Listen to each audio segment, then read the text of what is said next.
오늘도 귀한 찬양 너무 감사합니다. 우리 주님은 매일 찬양을 받으시기에 합당하신 분인 줄로 믿습니다. 오늘 나눌 말씀은 마태복음 16장 24절과 25절을 중심으로 주님을 따라갑니다. 두 번째 시간을 좀 가지려고 합니다. 오늘 마태복음 16장 24절 25절 두 절 말씀인데요, 다 같이 함께 봉독하도록 하겠습니다. 24절 25절. 이에 예수께서 제자들에게 이르시되 누구든지 나를 따라오려거든 자기를 부인하고 자기 십자가를 지고 나를 따를 것이니라. 누구든지 제 목숨을 구원하고자 하면 잃을 것이요 누구든지 나를 위하여 제 목숨을 잃으면 찾으리라. 아멘. 24절 한 절만 제가 다시 봉독해 드리겠습니다. 이에 예수께서 제자들에게 이르시되 누구든지 나를 따라오려거든 자기를 부인하고 자기 십자가를 지고 나를 따를 것이니라. 아멘.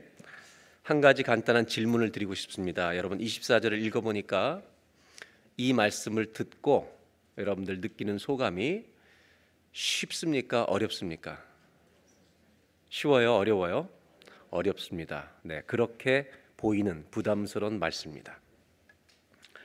1988년도에 미국에 이 억만장자죠, 빌리어네어가 있습니다. 그 사람의 이름은 포레스트 팬이라고 하는 사람입니다. 포레스트 팬이라는 사람인데 이 사람이 88년도에 암에 걸립니다.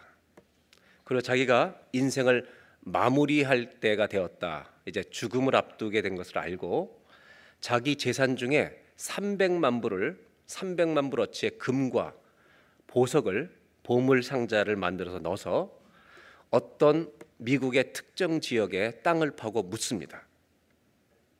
그리고 나서 이 사람은 아무나 그것을 찾아서 가지고 가라고 세상에 광고를 합니다. 이것을 알린 책이 The Thrill of Chase, 추적하는 것의 스릴이라고 하는 책을 냅니다. 보물을 찾기 위해서 그 책 안에 9가지의 단서, 힌트를 넣어둡니다. 그 힌트는 지도 한 장과 함께 시 한 편을 거기다 넣습니다. 그 시의 내용을 잘 읽고 이 보물 상자가 어디에 있는지를 알면 찾아가라는 것입니다. 이걸 해독하는 사람에게 이 300만 불 가치의 모든 것은 돌아가는 것입니다. 2017년도까지 30만 명이 그것을 찾으러 떠났습니다. 그리고 미국 방송국의 보도에 의하면 4명이 이것 때문에 찾다가 목숨을 잃었습니다. 너무나 위험한 곳을 뒤졌나 봅니다. 그래서 이제 80이 넘은 이분은 암을 극복하고 살게 되었습니다. 그래서 이 선물에 대해 보물 섬이 아니라 보물 상자에 대해서 누구든지 끝까지 찾으면 줄 것이라고 공언을 했습니다.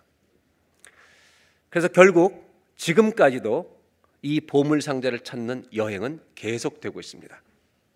ABC 방송국에서는 이 사람에 대해서 어떻게 보고를 했냐면 하루에 100통의 이메일을 받고 있다고 보고했습니다. NBC 방송국에서 이 사람은 나와서 인터뷰를 할 때 이런 전화를 받았다고 합니다. 힌트를 알려달라고, 아니면 I will kill you. 이런 일들이 지금 계속 일어나고 있습니다. 저는 오늘 여러분들이 설교 내내 이 보물상자 생각할까 봐 염려가 됩니다. 마음을 정리하고 말씀으로 돌아가도록 하겠습니다. 24절을 다시 보겠습니다. 다 같이 함께 봉독합니다. 이에 예수께서 제자들에게 이르시되 누구든지 나를 따라오려거든, 여기까지입니다. 예수님이 나를 따라오라고 follow me라는 말씀을 하시기 전에 먼저 이렇게 말씀하십니다. 누구든지 나를 따라오려거든. 근데 이 표현의 의미는 이런 뜻입니다. 누구든지 나를 따라오는 것을 원한다면이라는 말입니다. 마음에서 주님을 따라오는 것을 원한다면 따라오라고 말씀하십니다. 우리는 이 뒤의 얘기를 읽기 전에 오늘 여기에서 먼저 멈춰야 합니다. 왜냐하면 우리 모두는 마음속에, 우리 마음에는 내가 하고 싶은 소원이라는 것들이 있기 때문입니다. 누가 시키지 않아도 내 마음속에 있는 소원은 행하게 됩니다. 오늘 만약에 예배에 나오신 우리 모두 이 마음속을 해부해서 무슨 소원이 들어있나를 살펴본다면 아마 우리는 다 들킬지 모릅니다. 주님을 따라가고 싶은 마음이 우리 안에 있는 것일까? 이것을 먼저 생각해 봐야만 그 뒤를 갈 수 있다는 겁니다. 우리 안에 정말 주님을 쫓아가고 싶은 마음이 있을까? 이 고민을 좀 해보자는 겁니다. 과연 우리 마음을 오늘 해부해서 우리 마음에 있는 소원을 열어보인다면 뭐가 있을까? 제가 질문할 텐데 여러분 아멘으로 대답하지 말고요. 이 답은 예, 아니요로만 대답하시면 좋겠습니다.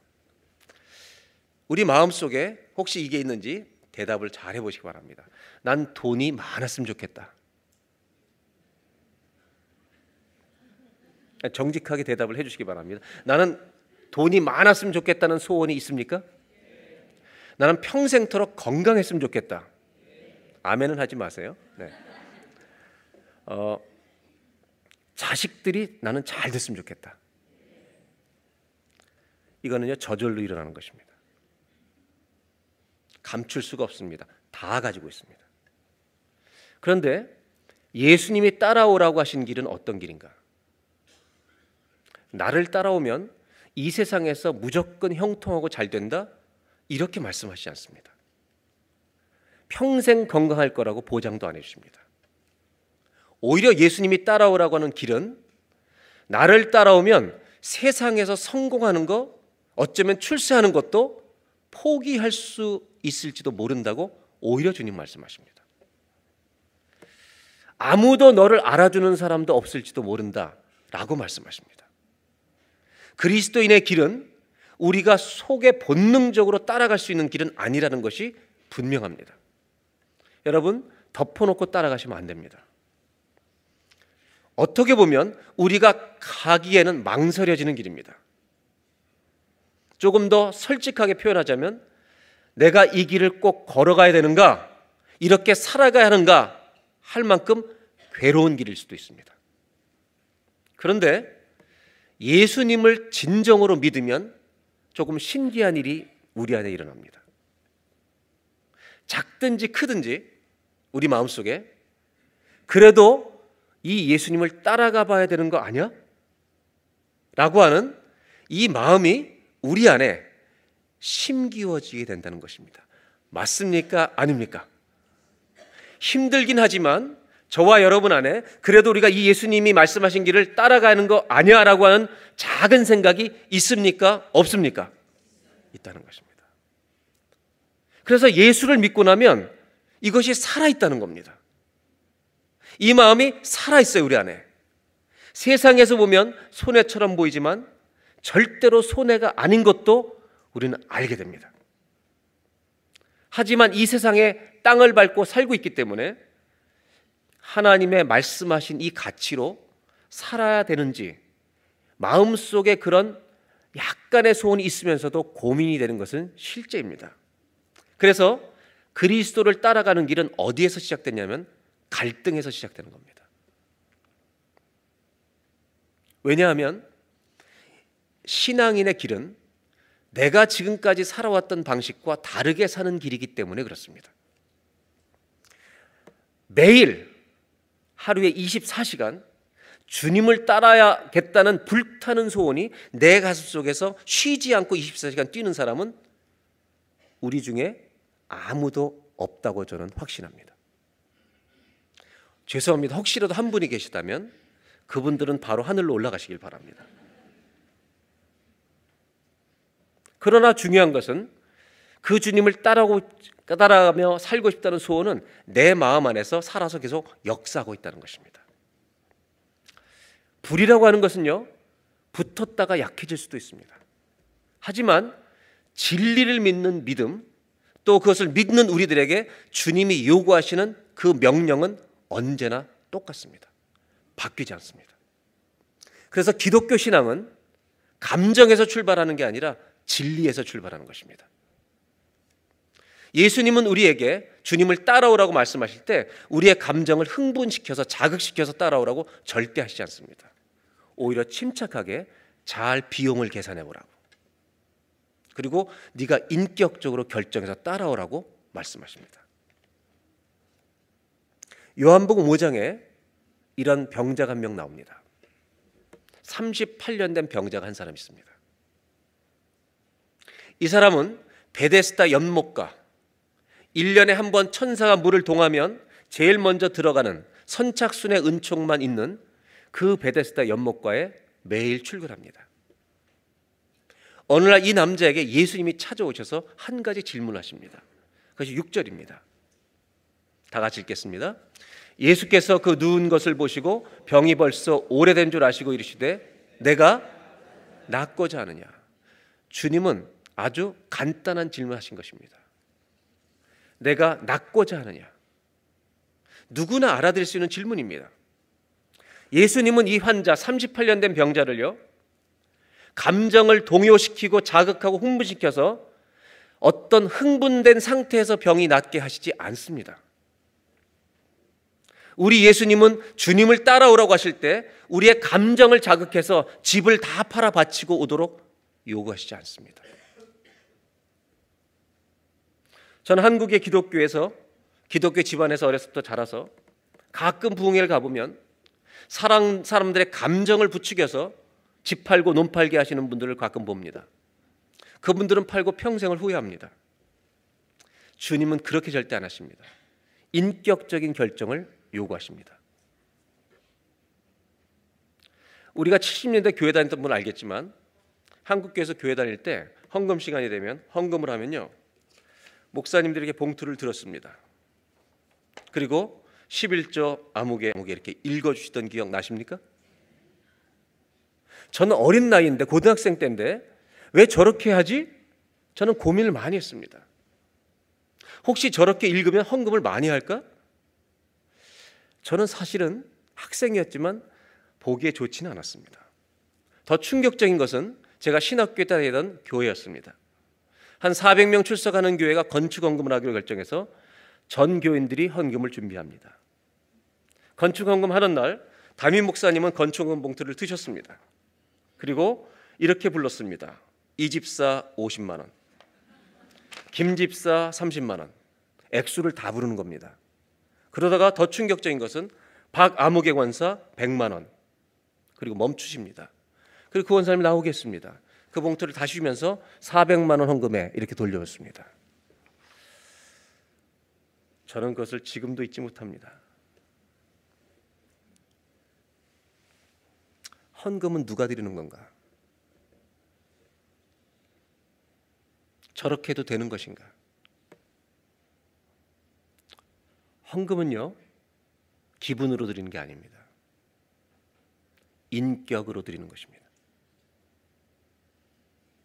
내 인격으로 주님을 믿기 때문에 드리는 것이 헌금입니다. 그 인격을 우리가 좌우할 수 없는 것입니다. 강요할 수 없는 것입니다. 저는 시골교회 첫 목회를 나갔습니다. 20-30명밖에 안 되는 교회입니다. 헌금 시간에 헌금이 올라왔습니다. 저는 담임 전도사 첫 목회 때 헌금 봉투를 읽고, 지금까지 그 교회에서도 읽었지만 저는 이렇게 했습니다. 저는 읽지 않습니다. 다 같이 기도하겠습니다. 그리고 이렇게 기도했습니다. 누가 헌금했는지 주님이 아십니다. 한 번도 저는 읽어본 적이 없습니다. 제가 잘했다는 말을 하려는 게 아닙니다. 그리고 그것이 나빴다는 말을 하려는 게 아닙니다. 저는 그 시골교회에서 헌금을 그렇게 드리고 싶었지만 한 주간 동안 시장에 나가서 물건을 팔아도 아무것도 못 팔아서 산부인과 수술한 60이 넘은 이 권사님이라는 여자분이 원주 시내에서 시골까지 160원의 그 차비를 헌금하기 위해서 6시간을 걸어 들어오고, 그분이 바친 160원의 헌금을 제 평생 잊지 않을 것입니다. 그게 헌금입니다. 헌금은 마음으로 드리는 것입니다. 헌금은 정성으로 드리는 것입니다. 예수님은 헌금을 강요하신 적이 없습니다. 그 대신 자기 향유를, 300데나리온의 향유를 옥합에 담아 깨뜨려 당신에게 부으실 때 딱 한마디를 하십니다. 내가 너를 잊지 않을 것이다. 사랑과 정성으로 드린 그 헌금을, 그 마음을, 그 인격체를 주님은 잊지 않으신다고 말씀하십니다. 저는 평생토록 헌금하라고 강요하지 않을 것입니다. 그러나 이것은 물어볼 것입니다. 믿음이 있습니까? 여러분은 믿음이 있습니까? 믿음이 있어야만 헌금은 드릴 수 있는 것입니다. 헌금은 믿음이 있는 사람들이 감사함으로 하나님께 드리는 것입니다. 예수님은 요한복음 5장 6절에 다시 한번 보겠습니다. 이렇게 질문하십니다. 마음의 소원을 물어보시는 겁니다. 너 낳고자 하느냐? 주님의 질문은 모든 사람이 알아들을 만큼 심플합니다. 예, 아닙니다. 이렇게 대답하면 끝이 납니다. 그런데 이 사람 38년 된 병자의 대답은 뜻밖입니다. 7절입니다. 다 같이 읽겠습니다. 병자가 대답하되 주여 물이 움직일 때 나를 못에 넣어주는 사람이 없어 내가 가는 동안에 다른 사람이 먼저 내려가나이다. 예수님은 아주 간단한 질문을 하신 겁니다. 너 낳고 싶으냐? 그런데 이 사람은 길게 대답합니다. 물이 동한 다음에 나를 못에 제일 먼저 들어갈 수 있도록 던져준 사람도 없고 내가 기어서 들어갈 때 멀쩡한 놈들이 먼저 들어갑니다. 이렇게 얘기한 겁니다. 대답은 심플한데, 질문은 심플한데 대답은 복잡합니다. 여러분 해설을 부탁합니다. 여러분 낳고 싶은 겁니까? 안 낳고 싶은 겁니까? 낳고 싶은 마음은 있는데 대답을 예스라는 겁니까? 노라는 겁니까? 이 사람은 예스, 노를 하지 않습니다. 뭐라고 대답하는지 아세요? impossible, 불가능하다는 겁니다. 내가 38년 동안 있어 봤는데 불가능하다고 얘기하는 겁니다. 그런데 놀라운 것은 38년 동안 안 되는 자리를 매일 가는 겁니다. 예수님을 따르는 우리들에게 이런 모습이 똑같이 있을 수 있습니다. 하나님 앞에 나오는데 38년 동안 변할 생각 안 하고 나오는 겁니다. 38년 동안 주님 앞에 나오면서 내 멋대로 살겠다는 겁니다. 이게 많이 안 줄로 생각하는, 선줄로 생각하는 현대인들, 지식인들의 영원한 질병입니다. 주님 앞에 나오는데 변할 생각이 하나도 없다는 것입니다. 예수님이 우리한테 똑같이 질문하십니다. 너 낳고자 하느냐? 너 바뀌고 싶으냐? 주님은 감정의 동요를 일으키지 않습니다. 반대로 내가 진리다. 내가 누군지 알면 네가 나에게 고쳐달라고 할 것이다. 예수님은 길이요 진리요 생명이십니다. 감정을 흥분시키는 게 아니라 진리가 다가가시는 것입니다. 내가 전능한 하나님이다. 그리고 예수님 말씀하십니다. 기분으로 공중에 뜨게 해서 살리는 게 아닙니다. 뭐라고 말씀하는지 아십니까? 너 그 자리를 들고 지금 당장 일어나 걸어가라는 것입니다. 주님이 말씀하시면 사는 것입니다. 심폐소생술로 살리지 않으십니다. 말씀으로 살리십니다. 감정을 자극해서 살리시지 않습니다. 진리로 살리시는 것입니다. 기적을 보여주신 것이 아니라 예수님이 하나님이시라는 것을 그에게 드러내신 것입니다. 놀라운 사실은 우리가 믿는 이 예수님은 어제나 오늘이나 영원토록 동일하시다는 것입니다. 한 가지를 질문하고 싶습니다. 예수님을 따르기를 원하십니까? 이 질문을 하려고 하는 거 아닙니다. 갈등하고 있습니다. 제가 하고 싶은 질문은 이것입니다. 아무리 세상이 힘들고 이 길이 어려워도 그리스도를 따르고 싶은 마음이 우리 속에 크든 작든 살아있지 않느냐고 물어보시는 주님의 질문을 묻고 싶은 겁니다. 내가 지금 비록 그렇게 못 살아도 예수를 믿는 우리들 안에는, 여러분, 저와 여러분 안에 주님을 따라 살고 싶은 소원이 살아서 꿈틀거리고 있지 않습니까? 너 이 마음 있지? 너 이 마음이 조금 너희 속에 살아있지? 주님이 질문하신다는 것입니다. 물론 우리들 중에는 젊은 시절에 아니면 수년 전에 주님에서 좀 살아보리라 뜨거운 마음이 불붙었던 사람이 있을 것입니다. 그 불은 뜨거웠다 식었다 합니다. 그 추억을 불러일으키려는 것이 아닙니다. 성경은 이렇게 늘 질문합니다. 예수 그리스도가 누구인지 너 아느냐? 이거를 물어보시는 겁니다. 그분이 누구인지 알기 때문에 그분을 따르고 싶은 마음이 우리 가슴속 안에 살아있는 거 아니냐. 이것이 저와 여러분의 주님을 따르는 출발이 되기를 주의 이름으로 기원합니다. 그리고 24절에 이렇게 설명하십니다. 다시 한번 보겠습니다. 주님을 따르고 싶은 불같은 소원은 없어도 우리는 주님을 따르고 싶은 소원이 예수 믿는 자 안에는 다 살아서 꿈틀거리고 있습니다. 여기서 출발하는 겁니다. 그리고 예수님 뭐라고 말씀하시냐면 누구든지 나를 따라오려거든, 다 같이 읽어볼까요? 자기를 부인하고 라고 말씀하십니다. 예수님을 따르는 길을 아주 간단히 표현하십니다. 자기를 부인하라는 것입니다. 나를 부인하는 겁니다. 사도 바울은 이것을 내가 날마다 죽는다고 말합니다. 날마다 죽는 것이 자기를 부인하는 거다. 저는 오늘 여러 가지 말씀을 드리려고 하지 않습니다. 할 얘기가 수없이 많지만 오늘 저는 여러분과 딱 한 가지를 말씀드릴 겁니다. 자기를 부인한다는 것이 추상적인 것이 아니라 구체적으로 내 삶이 어떤 것인지 여러 가지 중에 딱 한 가지만을 오늘 나누려고 하고, 이 한 가지를 저와 여러분이 가슴속에 품고 평생을 그렇게 살아가는 연습이 이어지기를 주의 이름으로 축복합니다. 자기를 부인한다는 게 뭔가?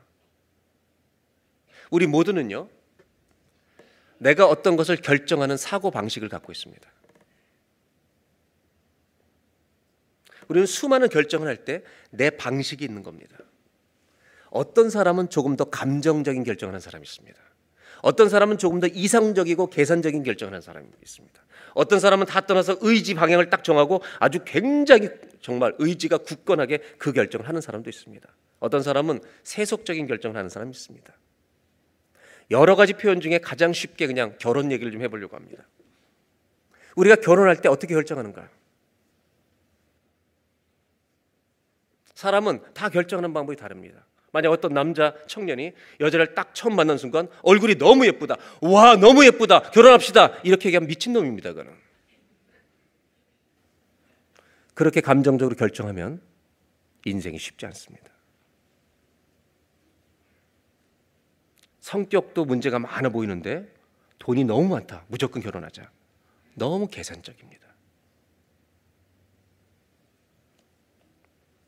우리는요, 때로는 감정적으로 결정하고 때로는 계산적으로 결정하고 때로는 상황에 따라 결정하는 우리들만의 고유한 사고방식을 자기네들도 다 가지고 삽니다. 자기를 부인한다는 게 무엇일까? 이런 것을 무조건 포기하라는 게 아닙니다. 저는 내가 결혼할 때 고려할 것이 있다는 겁니다. 왜 없겠습니까?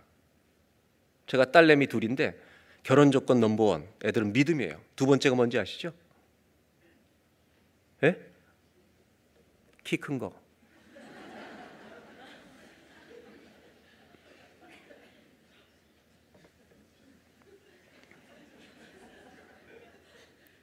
성품보다 키가 먼저일 수도 있어요.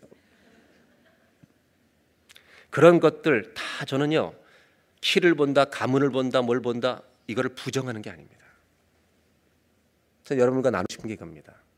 내가 그렇게 하고 싶은 나의 결정들, 소원들이 다 있는데 이걸 잠깐 유보해두고 하나님이 원하시는 것이 무엇입니까를 한 번만 물어보자는 것입니다. 한 번만 질문해보자는 겁니다.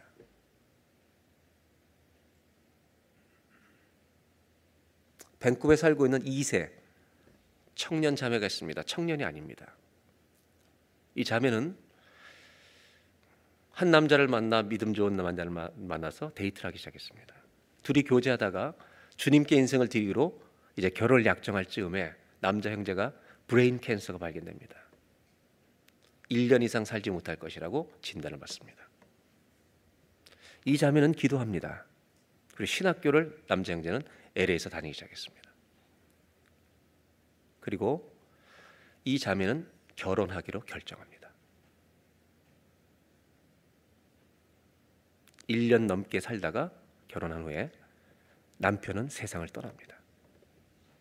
이 자매는 그와 함께 살았던 1년 넘는 시간을 감사함으로 주께 바치고 지금 싱글로 살아가고 있고, 그 자매는 우리 교인의 딸입니다.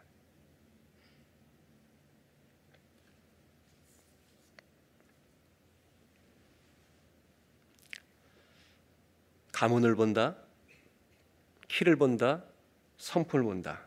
이걸 무조건 반대하는 것은 아닙니다. 왜냐하면 우리 이성과 감정과 의지도 주님의 통치를 받고 있을 때는 좋은 도구가 됩니다. 제가 여러분들에게 주의하자고 하는 것은 내 죄입니다. 내 욕심이 그릇된 결정을 만들 수 있기 때문입니다. 그것을 주의하기 위해서 주님께 묻자는 것입니다. 바울은 이런 일에 있어서 결정할 때 매일 죽는 사람입니다.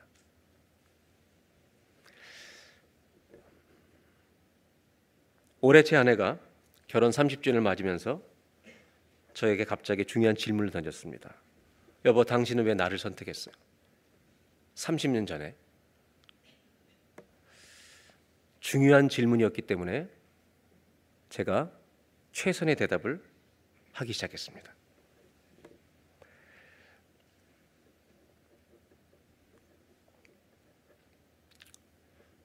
눈 큰 여자를 선택했으면 저는 다른 여자를 골랐을 것입니다.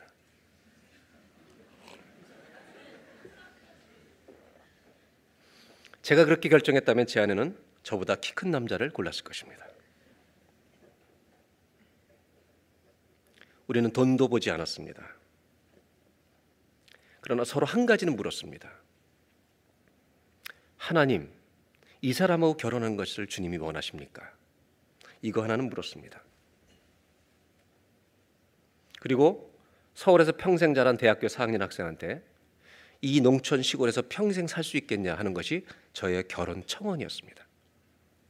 그리고 그녀는 평생 살던 서울을 떠나 시골로 결정하고 와준 것입니다.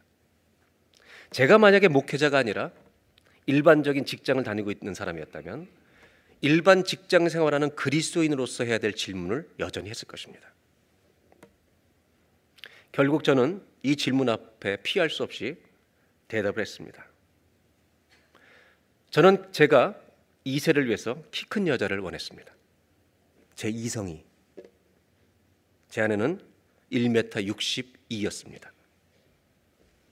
자녀를 위해서 필요하다고 생각했는데 그것 때문에 결혼한 것은 아닙니다. 대학교 4학년 처음 만났을 때 얼굴에 화장을 하나도 안 했습니다. 너무 순수해 보여서 좋았습니다. 그것 때문에 결정한 것도 아닙니다. 저는 목회를 할 사람이었습니다. 영적으로 신앙적인 것을 많이 나누며 살아야 했습니다.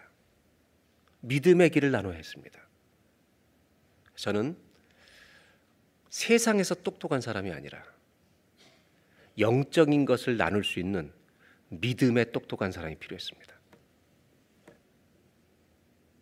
이것을 세상에서는 믿음으로 똑똑하다고 말하지 않고 믿음에 헌신된 사람이라고 표현합니다. 그러나 저는 아내한테 이렇게 대답했습니다. 난 당신이 영적으로 똑똑해서 결혼했다. 30년 만에 이 사실을 밝혔습니다. 여기서 너무 정직한 나머지 사실은 예쁘지, 당신 예쁘지 않았지만 내가 결혼했어, 이렇게 얘기하면 큰일 나는 겁니다. 저는 그 말은 유보했고 이렇게 말했습니다. 이쁜 것에 대해서는 나는 믿기로 했다. 믿음은 바라는 것들의 실상이기 때문이다. 자기를 부인한다는 것이 무엇일까요? 추상적인 게 아닙니다. 내가 결정해오던 모든 방식을 바꾸는 겁니다. 수정하는 것입니다. 우리는 내가 원하는 방식대로 말하고 결정하고 사는데 너무 익숙하게 길들여 있습니다. 38년 동안. 우리를 완전히 고치시고 살리시고 변화시킬 수 있는 주님 앞에 매주 나오면서 우리는 안 변하기 위해 38년 동안 버티고 있는지 모릅니다. 자기를 부인한다는 것 여러 가지 필요할 수 있지만 오늘 딱 한 가지, 내가 결정하는 방법을 바꾸는 것입니다. 주님이 원하신 것이 무엇입니까? 말하기 전에 묻는 것입니다. 말을 멋대로 하는 사람들이 있습니다. 얼마나 많은 사람들을 속이고 상처를 주는지 모릅니다. 38년 동안 배어 있는 겁니다.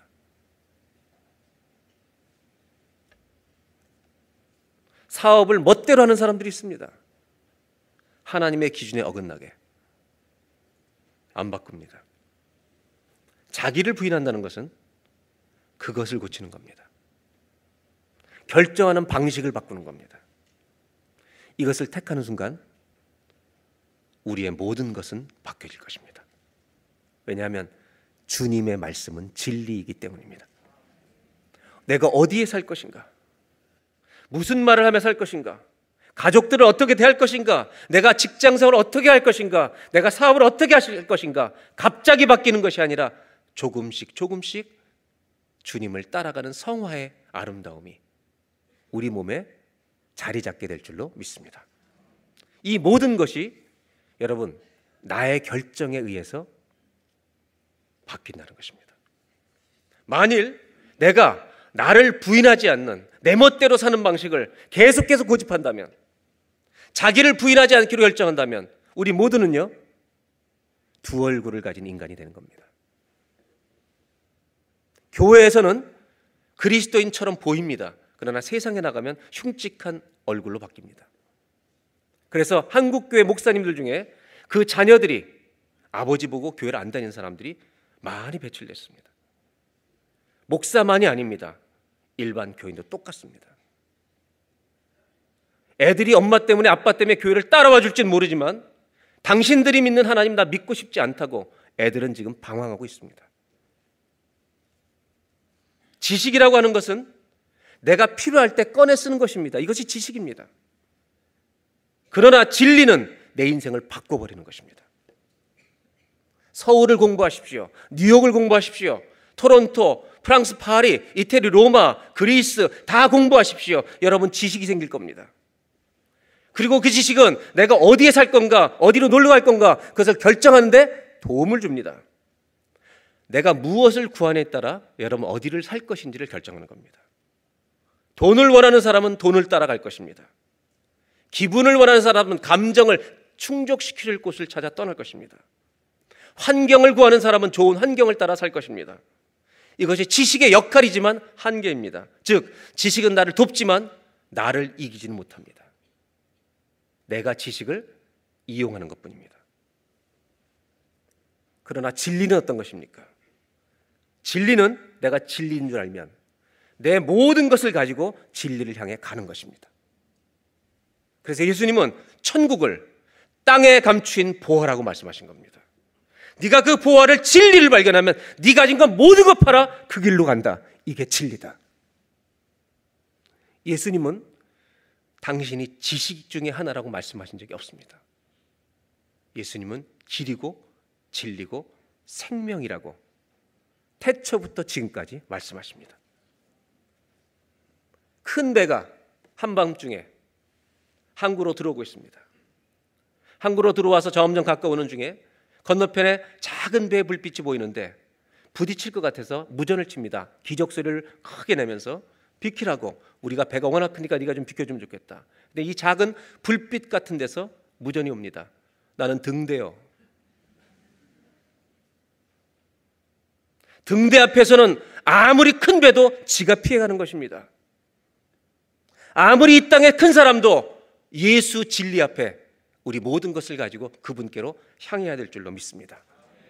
지식은 나를 못 이깁니다. 그런데요, 진리는 나를 이깁니다. 내 모든 것을 버리게 할 수 있습니다. 만약 여러분들이 예수님을 진리로 믿는다면, 진리로 믿는다고 하면서 그분을 안 따라간다면 우리는 그분을 진리로 대우하는 게 아닙니다. 지식 나부라기로 대우하는 것입니다. 예수님은 38년 된 병자에게 내가 베데스다와 같은 비슷한 연못이다, 호수다 이렇게 말씀하시지 않습니다. 내가 길이다, 내가 진리다, 내가 생명이다. 이 말씀을 어떻게 하시는지 아십니까? 일어나 걸어라. 일어나 걸어라. 38년 동안 내 인생에 아무 일도 일어나지 않기 위해서 교회를 다닌 분이 있다면 오늘 일어나 걸으십시오. 주님을 쫓기로 결정하십시오. 그러면 주님이 나를 바꾸실 것입니다. 예수님은 나를 따라오라고 말씀하십니다. 우리를 위하여 십자가에서 죽으실 만큼 사랑했고 우리를 천국으로 인도한다는 것을 알려주시기 위해 부활하셨고, 하나님 보좌 우편에 앉아 계신 하늘과 땅의 모든 권세를 가지신 분이 우리가 믿는 예수 그리스도입니다. 우리가 그렇게 죄에 억눌려 있을 때, 죄의 종이 되었을 때, 이 죄의 권세와 능력에서 건져내시고 구원하시고 그 죄를 짓지 않는 사람으로 변화시켜 갈 수 있는 죄보다 크신 분, 그분은 우리 주 예수 그리스도이신 줄로 믿습니다. 우리가 지었던 죄, 앞으로 질 모든 죄의 그 죄값을 다 담당하시고 우리를 죄의 모든 심판에서 건져주신, 죄와 사망에서 해방시켜 주신 분은 우리 주 예수 그리스도밖에 없습니다. 그분이 우리를 따라오라고 말씀하십니다. 왜? 내가 너희를 건져내었다, 내가 세상을 이기었다고 말씀하시기 때문입니다. 예수님은 승리하신 줄로 믿습니다. 그런데 우리는 이걸 머리로 알고 마음으로 믿는다고 하면서 자꾸 진 사람처럼 돌아가는 겁니다. 미국에 몸에 굉장히 장애를 가지고 목회하는 한 목사님이 계십니다. 존 디클슨이라는 목사님인데, 이 디클슨 목사님은 27세 때 목사가 되기 전에 몸에 발작이 일어나고 쓰러지고 하는 이런 지병이 생겼습니다. 유명한 저널리스트로서 글을 쓰다가 큰 상도 받은 사람입니다. 이 사람이 목사가 돼서 목회를 하고 있습니다. 지금 그분이 책을 한 권 썼는데 I am strong. 내 몸이 매일 쓰러지지만 난 예수 안에서 승리합니다. 이 책을 썼습니다. 그 책에 한 이야기를 소개합니다. 미국의 이태리에서 이민 온 한 가정입니다. 루이 잠페린이라고 하는 이태리 사람의 이민자 가정입니다. 이 사람은 19살 때 베를린 올림픽에 미국 국가대표 육상 선수로 출전합니다. 그리고 나서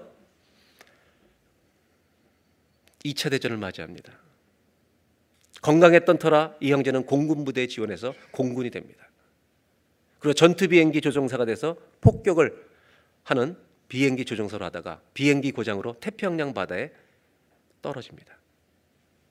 동료들과 47일 동안 태평양 바다에서 먹을 것 없이 생존합니다.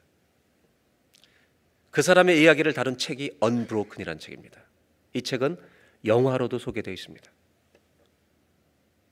이 사람의 책에 가장 우리의 마음, 관심을 쏟게 하는 파트가 이 부분입니다. 47일 동안 생존하다가 2차 대전 중에 일본군에게 발견돼서 이제 일본 포로 수용소에 갑니다. 여러분, 저는 요즘 일본 사람들의 감정이 별로 안 좋습니다. 제 마음으로는 용서하지만 감정으로는 아주 안 좋습니다. 우리나라 위안부들 그렇게 되면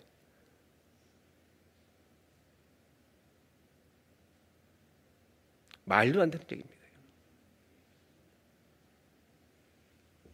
일본 놈들은요, 죄송합니다, 엄청난 고문과 학대를 이들에게 행합니다. 이 미국 군인들을 엄청나게 때립니다. 그러다가 1945년 8월 15일 항복합니다. 이 책의 안타까운 소식은 이 사람의 포로 수용소에 나오기 마지막 6일입니다. 해방된 사실을 간수들이 알면서도 6일 동안 계속 사실을 숨기고 때립니다. 더 심하게 때립니다. 이 마지막 6일간의 고통은 당하면 안 되는 겁니다. 왜? 미국이 승리했기 때문입니다.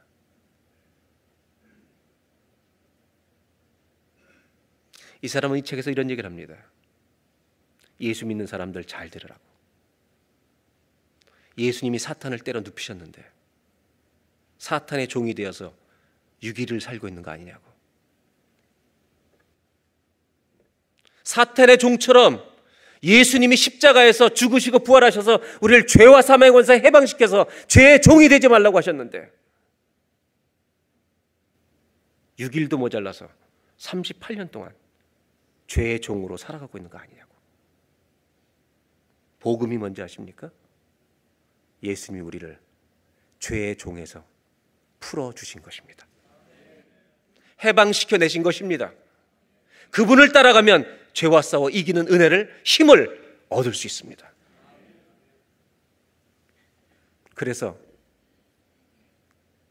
예수님을 따라가지 않는 사람은 세상적으로는 돈을 벌 수 있고 성공할 수 있지 모르지만, 세상적으로는 잘 되는 것처럼 보일 수 있지만 속은 괴로운 것입니다.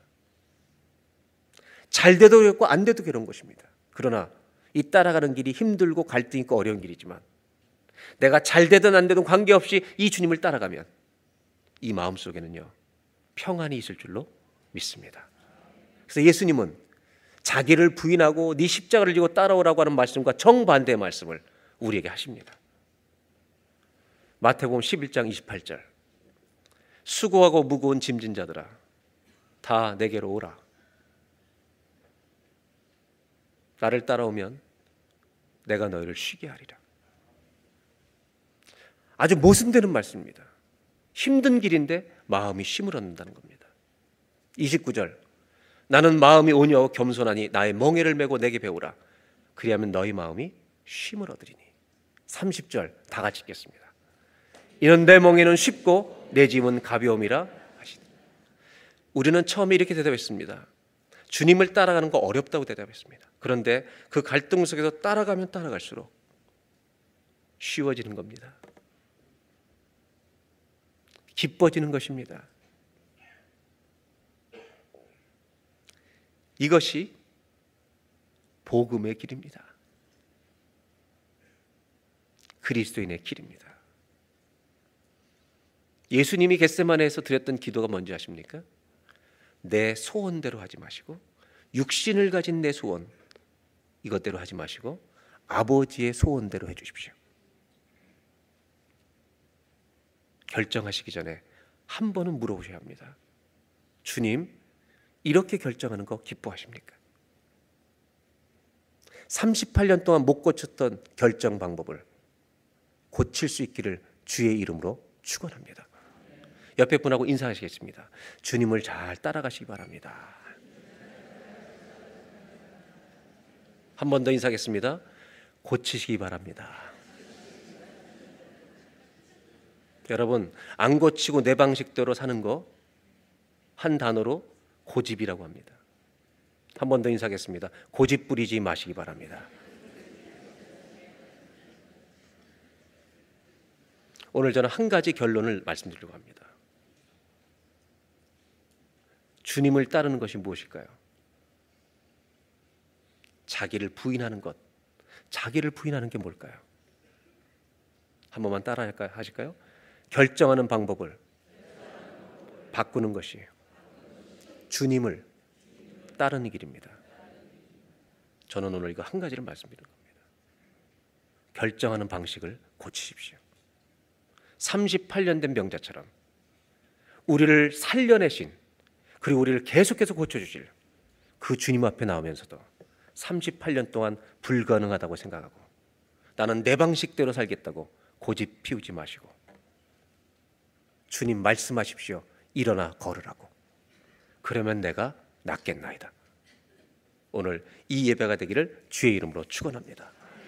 여러분, 말하는 것, 돈 쓰는 것, 중요한 미래의 방향을 결정하는 것, 가족을 대하는 것, 어떻게 결정하에 따라 달라지는 것입니다. 매일 내가 죽는 것은 추상적인 것이 아니라 구체적인 것입니다. 주님 원하시는 것이 무엇입니까? 이 한 가지를 매일 묻고 살아가는 저와 여러분 되시기를 주의 이름으로 축원합니다. 찬송 한 장 부르겠습니다.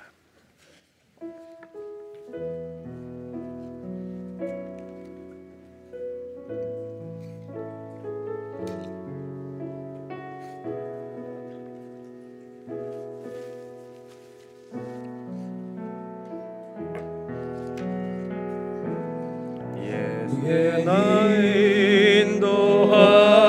인도하심 따라, 주의 인도하심 따라, 어디든지 주를 따라, 주와 같이 우리 1절 예수 나를 오라네.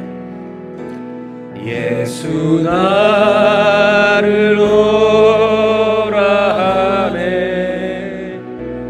예수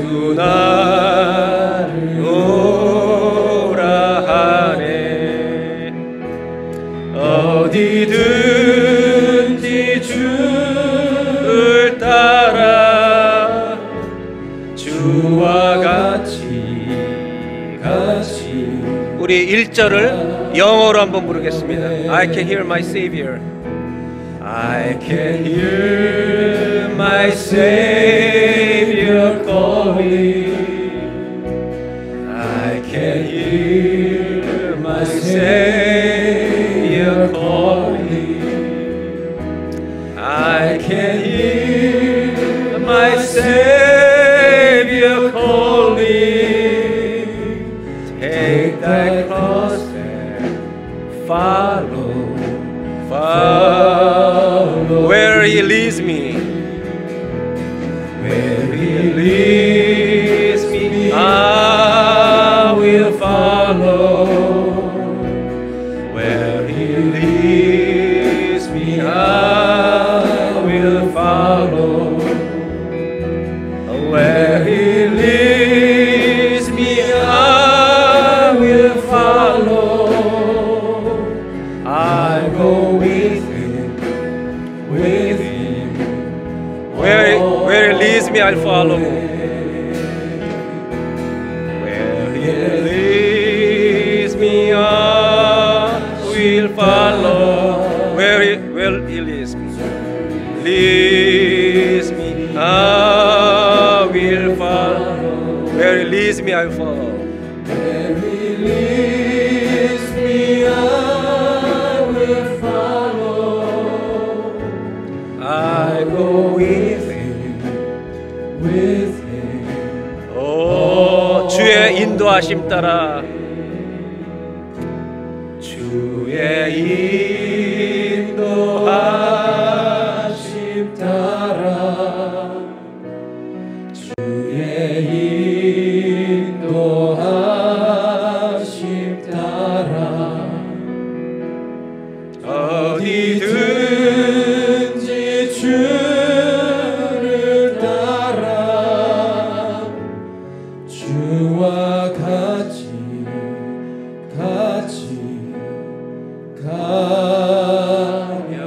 가려네. 기도하겠습니다.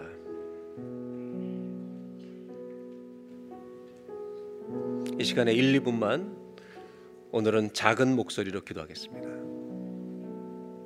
주님이, 진리 되신 주님이 말씀하십니다. 나를 따라오라고. 하나님, 죄송합니다. 내 방식대로 너무 오래 살았습니다.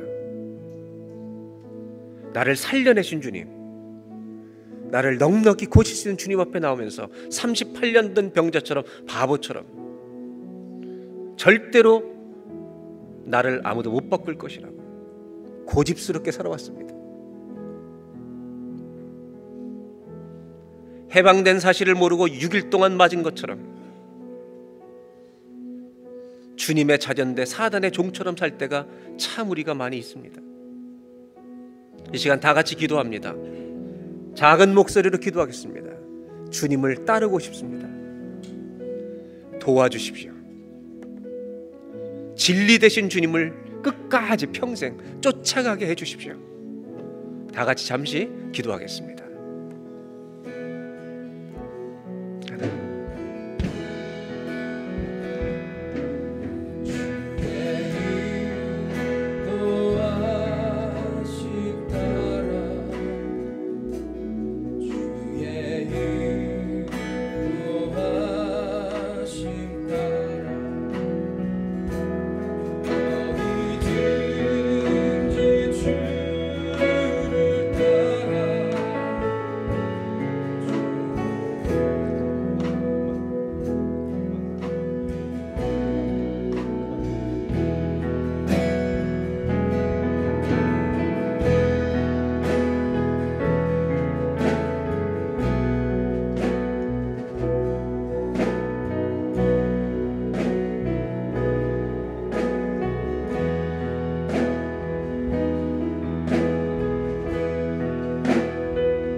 하나님, 우리가 지금 주님 앞에 서 있는 것이 맞습니까?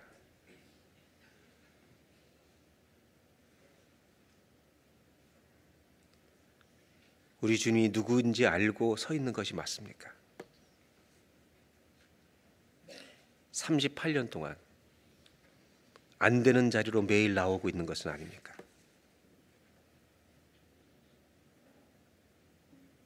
나를 따라오라고 말씀하시는데 주님 38년 된 병자처럼 그곳에 38년 출근하고 있는 것은 아닙니까? 오늘 주님을 보게 해 주십시오. 우리에게 말씀해 주십시오. 지식이 아니라 진리로 일어나 걸으라. 자기를 부인하는 것 무엇인지 알게 해주시고 그 중에 하나가 결정하는 방법을 바꾸는 것임을 가슴속 깊이 알고 돌아가는 예배가 되게 하여 주옵소서. 고침받기 원합니다. 도와주십시오. 예수님의 이름으로 기도합니다.